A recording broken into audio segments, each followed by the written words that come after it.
future. There are no people. There are no people in the future. No people at all. There are no people in the future. Where did all my people go? There are no people in the future. Let me try my people call. Where are all my people?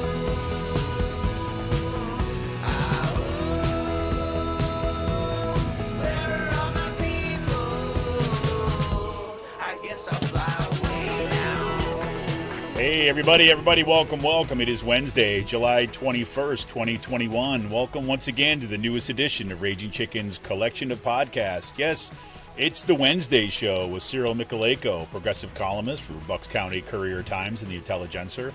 This show joins Out the Coop Live, our Monday evening interview show, and our Friday Politics Roundup, in which Sean Kitchen and I break down the good, the bad, and the ugly in state and national politics. You can get all our shows by subscribing to our podcast on Podbean, iTunes, Spotify, wherever you get your podcasts. Yep, you can find it. And you can also help support this show by becoming a patron for as little as $5 a month. Just go to patreon.com/rcpress. Your support has helped make today's show possible. And if you're listening on the Podbean app, well, hey, you can hit that patron button too and support the show as well. You should also be signing up for Cyril's newsletter on Substack. You can find that at cyrilmychalejko.substack.com, or to make your life really easy, you're just going to click on that link in the show notes today.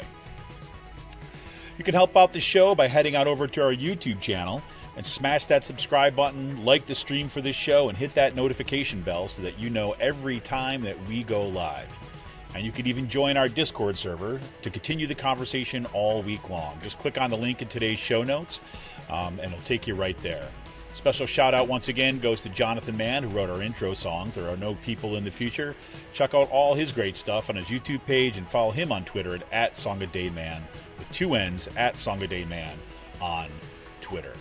Well, on today's show, well, here we're at it once again. We're going to be talking about Cyril's latest column, Anti-Critical Race Theory Hysteria Revives McCarthyism, Klan Politics, right? And his conversation with Jason Stanley about who is an author of the book How Fascism Works, The Politics of Us and Them. And maybe we'll even check into what's happened on over in his newsletter about the state of the nation, and maybe get his thoughts on what's happening kind of in some of the recent stuff in PA politics. Good morning, Cyril. How you doing, man? I'm doing good. How about you? Well, I guess technically it's afternoon recording today. I got used to doing it a little bit earlier, but then, of course, my kids' schedule kind of twisted us all around, and now here we are kind of doing the record in the afternoon. So afternoon, yeah, good. I'm hanging in there, man. Right on. Yeah, so it's been, we've talked about this on the show before, and we've talked about how there seems to be this pushing down into local politics from kind of a real national level, big money getting involved in school board politics, and it seems to be centered around, or they've stumbled into critical race theory as the avenue for which they're going to kind of try to foment like hysteria and get like people's blood boiling as a way to try to kind of continue this kind of rightward stance. And then this is what you took up in this week's column. And so I'm curious if you could kind of walk us through kind of what in the column, maybe your discussion with Jason Stanley. I love the column, and I love the historical portion of it too as well. So take us through it. Sure. I mean, like you and everyone else, you can't avoid hearing about the anti-critical race theory, propaganda, hysteria, backlash, if you will. That's, taking over not only the news cycle, but different school board meetings and races. And, what we're seeing is that this is, first let's just make it clear. Critical race theory is not being taught in K through 12 schools, right? That's a pretty important fact there. And pretty much just, negates their whole argument because, again, it's like a college level, of course. But what the right has done, and, Christopher Rufo is like the intellectual architect of this, is that he's just pretty much turned critical race theory into this kind of like, communist, kind of like racist backlash to a more critical kind of like teaching of history. And they use it as a kind of like McCarthyite smear to label anyone like to the left of like Dick Cheney, right? Exactly. So it's really dangerous, and what they want to do too is this is part of like a project to essentially not only rewrite history, but indoctrinate our children.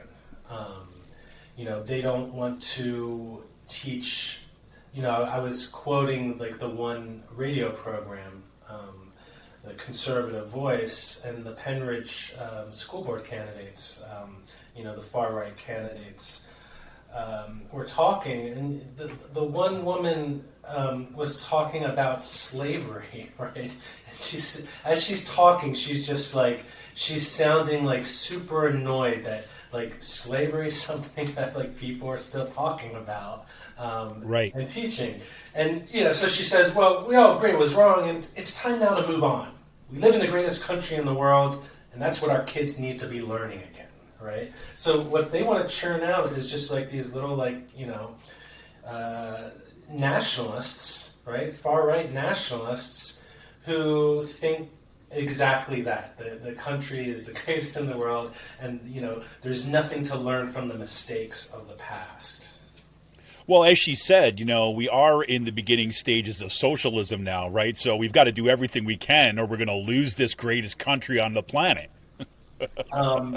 It's really horrifying. And, and then so like I called up Jason Stanley and talked to him for the article. And like you said, he's the author of The Politics of How Fascism Works, The Politics of Us Versus Them. And, he just kind of like walked me through the historical kind of, roots of this movement. And, it is kind of like a descendant of the McCarthyism that, started in the mid-'40s, but really, blew up and flourished, if you will, under Senator Joseph McCarthy in the 50s, which accused, which essentially was arguing that the United States had been infiltrated on multiple levels, not only institutionally, but like our country was just getting taken over by communists. Like even the CIA, who were overthrowing communist countries, in other parts of the world, or, quote unquote communist countries, like anyone, for example, like in, 54 when the United Fruit Company and CIA conspired to overthrow Jacobo Arbenz. He wasn't a communist, he just did some labor and land reforms, which cut into the profits of the United Fruit Company. But according to the United Fruit Company, that was being a communist. He was essentially he had the politics of maybe like Joe Biden, right? Just a moderate liberal reformer. And then, as well as you see this anti-communism with the Ku Klux Klan and their politics. And all of this is like a backlash to kind of like the civil rights movement, right? Right. And that's what brings us to today. So it's just like there's this new civil rights movement that's flourishing, right? Like people are, in its response to like the militarization of the police and the impunity which they enjoy when they kill or harass or beat unarmed black people or people of color, right? And so this is kind of like also a reaction to the new civil rights movement that's thankfully growing and developing right now.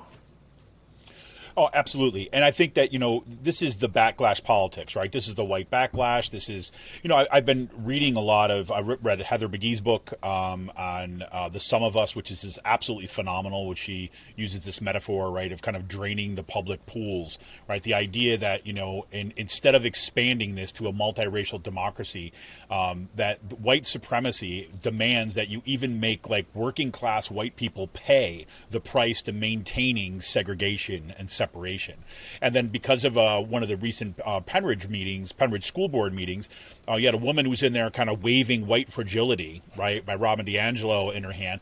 I went and read the book. I hadn't read it yet, and I went and read the book, and I was like, this is freaking awesome. I was like, this is, it was because, she was talking about kind of how her engagement and thinking very carefully about what happens in terms of, the ways that things like white supremacy, are basically affect all of us, right? And if we're really kind of thinking about laying the plans for, like a multiracial democracy long term, how to be able to think about it and stuff. I just found it fascinating. But for her, right, and a lot of these candidates, I mean, like you quote also in your article about Cora Landis, the QAnon adherent up in Palisades, who, and she says, quote, "Are you ready to join the fight? Are you ready to do the work that needs to be done to save our school district from the, quote, progressive, from the lies of the left, the Marxist ideology, socialism? CRT is at the door of all school districts. I'm hoping we can save Palisades." Right? I'm thinking, like, these people, every single day for them is like they're living in, like, Night of the Living Dead. Right? I mean, it's like the zombies are coming, except it's really black people and brown people. And I think that's the way, and that requires, I think, this constant state of fear and anger to have pumped into them to keep that going. I mean, it's astounding in so many ways. No, absolutely. And, it's like what Stanley said is like these fascist politics, it militarizes politics. So they're speaking in these apocalyptic terms, like our country's under attack, we're on the verge of losing the greatest country in the world if we quote unquote do nothing and stand by. And this is really dangerous given that the far right's propensity towards violence. And so, like, the militarization of politics and the promotion of violence by the right, that's what we saw on January 6th, right? And, exactly.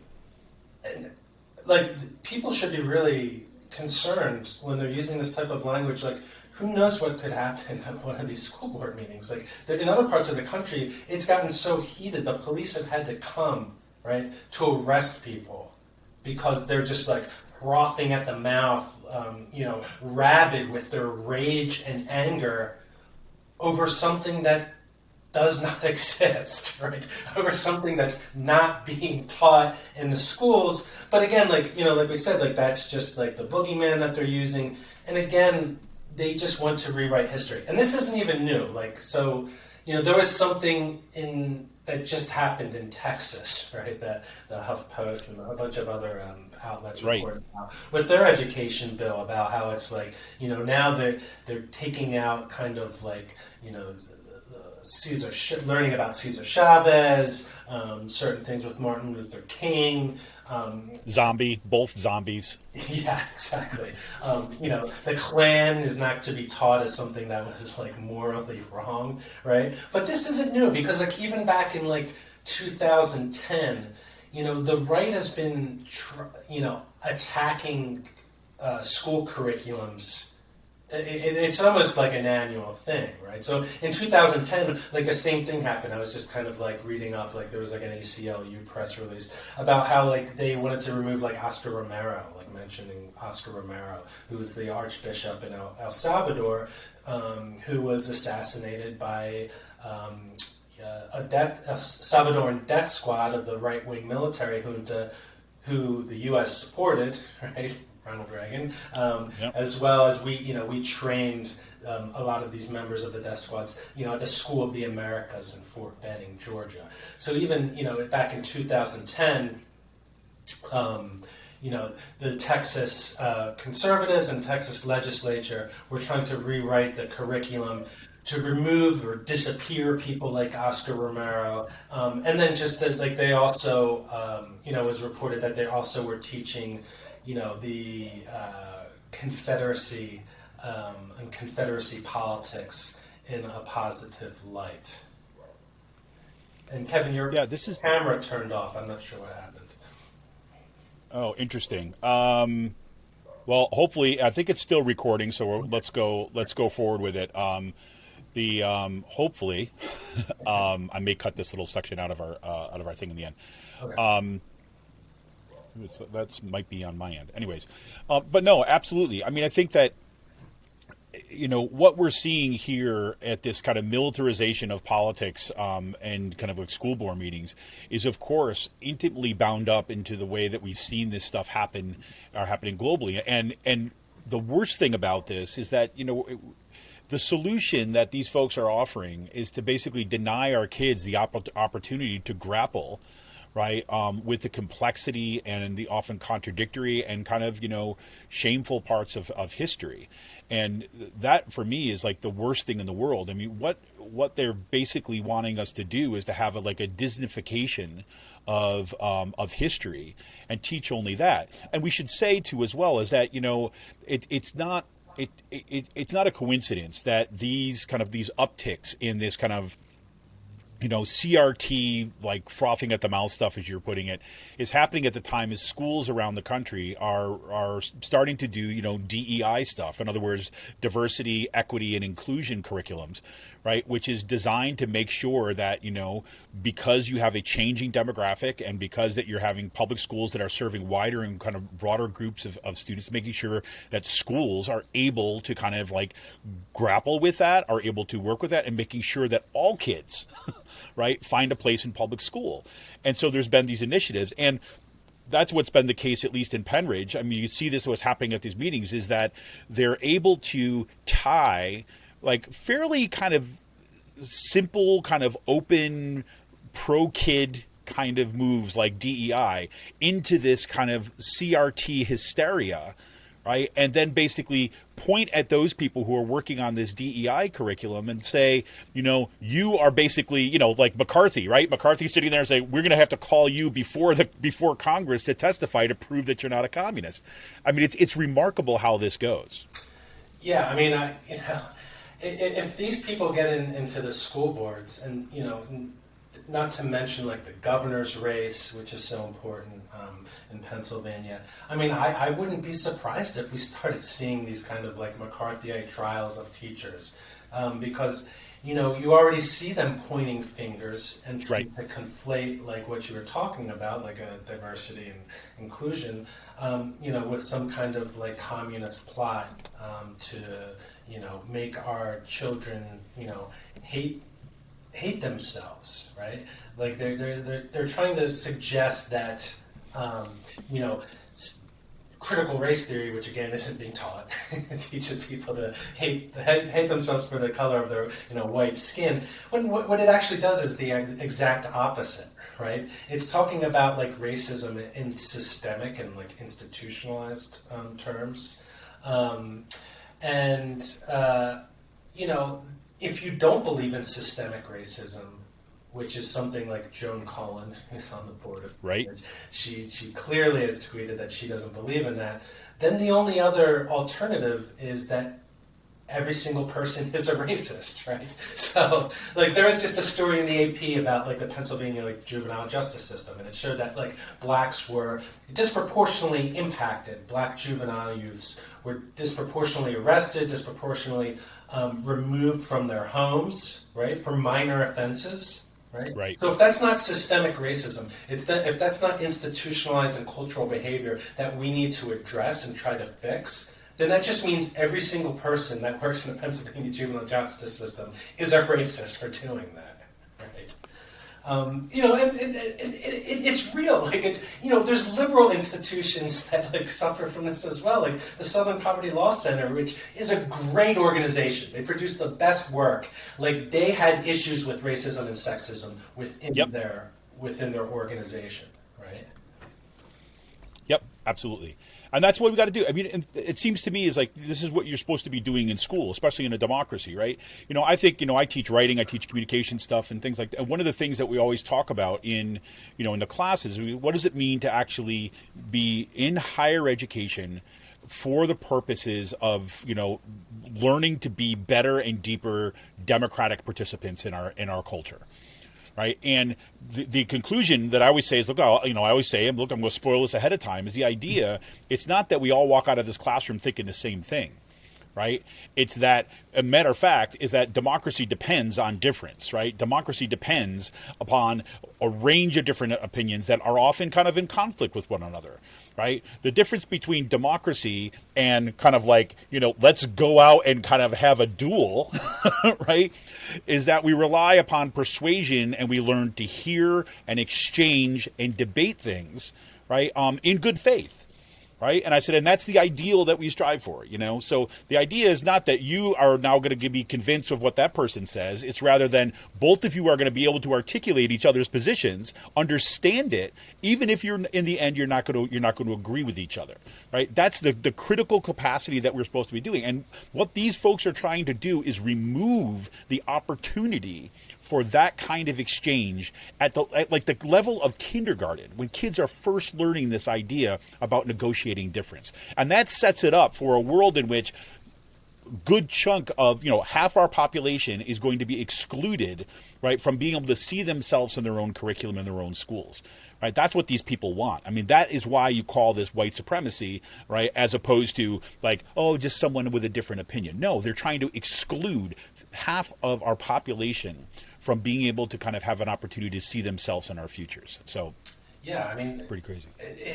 And again, going back to fascist politics, right? It's just they're trying to rewrite history to create this kind of mythical nationalist past. And what we see them is they do this through propaganda, which is what the fascist politics does. There's an anti-intellectualism. There's attacking of universities, of educational systems that actually challenge this mythology that they kind of have created about what the country is. Exactly. And that's what we're up against. And then it should also be noted these people. I was listening to the conservative voice. They're racist and they're bigoted, right? They make jokes about transgender students, right? Well, you quote this in your piece, right? By saying yeah, look, I don't care what you want to identify as an elephant. I don't care, right? Right. Ha ha ha! Everybody laughs. They're laughing, and one thing I wasn't able to put in, but the host was saying the new what BLM stands for, which Black Lives Matter, is burn loot movement, right? And they're just Jesus, and it's just these are people that are supposed to represent Black and LGBTQ students, right? Imagine if one of the Black or LGBTQ students are actually listening to this, how would they feel? So these people they're racist, they're bigoted, they're ignorant, right, and they're dangerous. And yes. So I just hope that the Democratic Party and Democrats in Penridge and Palisades and throughout Bucks County don't shy away from calling them out for what they are. People need to realize this, and they're QAnon followers as well, right? Well, exactly. Are there any kind of normal Republicans left in Bucks County that are actually willing to stand up and reject this, right? Well, and so far the answer has been no. Absolutely. Right? Yeah, that is the answer. And God, what happens if these people if there's the school board in Penridge is already right wing, right? You get these three put in there as well. I mean, it's essentially Joan Collins' junta. And it's going to take the damage that they do with their policies, with their kind of, influence on curriculum and teachers. I don't know how you put that genie back into the bottle. Yeah, I agree. Well, I can't go to the conclusion of the show yet. Before I got to ask you about this, because in your newsletter, you've got a picture from 1977. October 23rd, 1977. It was from Morrisville, and it is at the Ku Klux Klan meeting. That's Bucks County at the Clavern meeting room in Morrisville. I have to say, when I saw, I know that there's racism all throughout everywhere, that it's not just off in some distant land. I mean, I know out in Kutztown, for example, right down the street, there's there's a place where they store their Klan robes, and not far away there's actually an office. But to see this picture of this Klan meeting in Bucks County, Unit Number 1, Bucks County, it struck me. Where did you get this thing? I mean, this is unbelievable.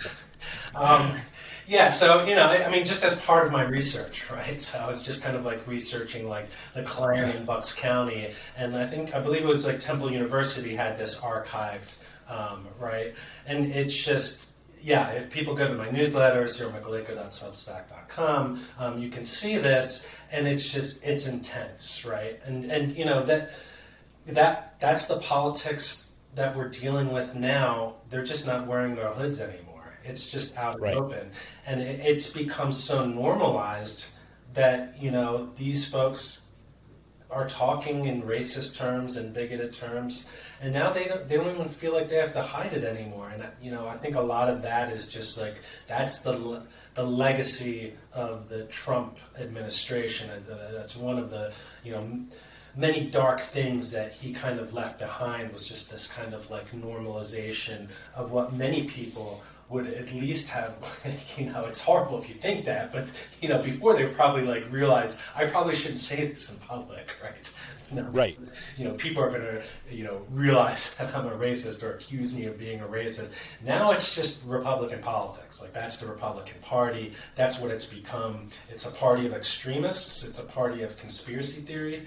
It's a party that embraces fascist politics, which has waged a war not only on history, but on just facts and the truth.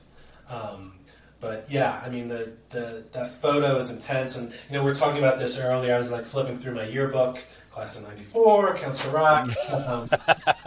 And in the yearbook, there was like a little like news blurb about how there was a KKK march in Washington Crossing that year. You know, so these folks, you know, they're still here, right? Like, they are. They might not be like marching yet, you know, but, you know, they're just not wearing their hoods out in public anymore. But who knows what could happen, right? I mean, right. You know, we've seen what happened in Charlottesville, the Unite the Right rally. You know, we have Tucker Carlson talking about like white replacement theory on a national or international news program, Fox, and practically nightly, right? And that's the new normal. That's the world we live in, and you know, that's why we got to organize. You know, that's the only thing that's going to like stop this is people power, and we're really up against it, because there's a lot of money behind this too. Like we talked about. You know, in one of the past shows with my newsletter, it's just like, you know, these right-wing funding institutes with like ties to like the Koch brothers, they're pumping money into these like hate groups, far-right, white-wing, xenophobic, white nationalist hate groups. So we need to organize. You know, these school board elections are so important. You know, folks, if you have the time, you know, just kind of like get involved with the local Democratic candidates. I've highlighted some of them in my newsletter. Knock on doors, give a few bucks, right? Because we can't let the Ricky Chakins and Cora Landises, these QAnon figures with KKK politics, set curriculum. Right. I hear you. I hear you 100%. I mean, that's the only thing you could do is get involved too as well. And I know that, you know, I gave some of the Penn Ridge Democrats kind of just recently because, you know, I think, and you know, this is one of my goals here is to get more involved with the kind of local Democrats. And yes, I mean, you know, I know personally I'm going to have trouble with any time that I get within with folks and say the Democrats in terms of, say, differences. But I think this is the time to really practice this kind of coalitional politics where we're kind of really recognizing that the threat is bigger than us all. And, you know, again, it's a real opportunity to kind of renew kind of conversations that I think have been dormant for a long time about how we actually build kind of like everywhere. Right, and kind of for a better future. Well, listen, Cyril.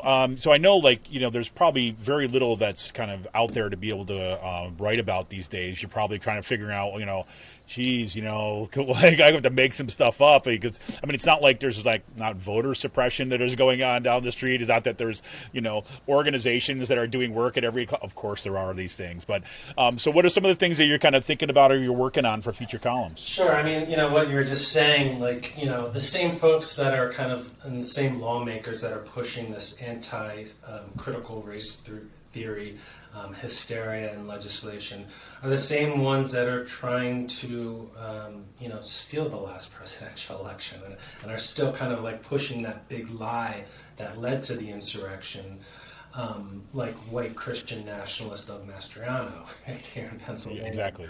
And so, you know, voting rights that's something that I'm starting to dig into now. Again, like with all this is just like, this is a story that just keeps going and going. Obviously, labor rights, union politics is something that I'd like to dig into a little more. The PRO Act is something that we definitely need. I also want to see, like, down the line, I'd like to kind of, explore more like the intersection of like the labor movement and the environmental movement. This kind of like, blue-green coalition politics that we're seeing, starting to kind of like grow more and more. And looking at like the policies and politics behind like Biden's like, infrastructure plan. Right. That's a perfect opportunity to kind of really like strengthen these coalitions, and quite frankly, it's what we need moving. It's absolutely necessary as we kind of move forward, because climate change is real, folks. Look, I mean, we're sitting under the haze of the wildfires in Oregon right now. I mean, literally, we watched the sunset last night, where my daughter was getting out of swimming last night, and we were walking outside the YMCA and kind of look up and we're like, holy crap! The sun was like an orange marble that you could look at because it was so hazy. I mean, this is the second year in a row that this happened. The same thing happened last year with the California wildfires. I mean, this is. And again, we saw the flooding in Germany. We saw what happened in Bristol Township. The list goes on. And at the same time, we know that there's people that are out there, right? As Jeff Bezos takes his little kind of like special rocket to up there, we're seeing like our workforce is being decimated. Right. I mean, I thought that at that particular time, you're talking about, wildfires creating this haze, Jeff Bezos going there and on a rocket and a space company that's built upon the brutal exploitation, right, of the workforce. And then he has the gall to go around and says, thank you for paying for it. Right. I mean, I couldn't be more of a coming together of like the need for like radical and militant climate action and militant labor action together. Yeah. And moving forward, that's the solution. We need green jobs, green infrastructure that are union, that protect our workers. I hear you, man. Look, we're going to be looking for more coming from Cyril. We're going to have more information about some upcoming shows in here. Always got kind of things kind of working, some irons in the fire. Always looking to get callbacks from people out there too as well, right? We've been reaching out to, I'm just joking, we're reaching out to kind of some different people, looking to get doing some more interviews on this show. Matter of fact, if you go on, make sure you check out Cyril's newsletter. It really, really is awesome. And you go Cyril Mychalejko at Substack.com or .substack.com. You click on the link in the show notes today. One of the things that I was going to pitch to Cyril before the show today, but I'm just going to put it on the air. Is it'd be kind of interesting to do a show kind of in kind of upcoming weeks on the School of the Americas and the role that's had. I mean, given everything that's going on with Haiti, what's happening in all throughout Central America and kind of Latin America, really. We see the increase of the influence on kind of U.S. imperialism throughout these areas. So this is something for there. So, well, with that, Cyril, I guess get out there and enjoy the haze. No, but seriously, it's always good talking to you, man. And we'll look forward to talking again next week. Fantastic. Sounds good, Kevin. Thanks. There we go. All right, so this is Kevin Mahoney, editor and founder of Raging Chicken. Want to remind you that you can become a patron of Raging Chicken by going to patreon.com/rcpress. Become a patron for as little as $5 a month, everybody. Help support this show, keeping it going. See ya!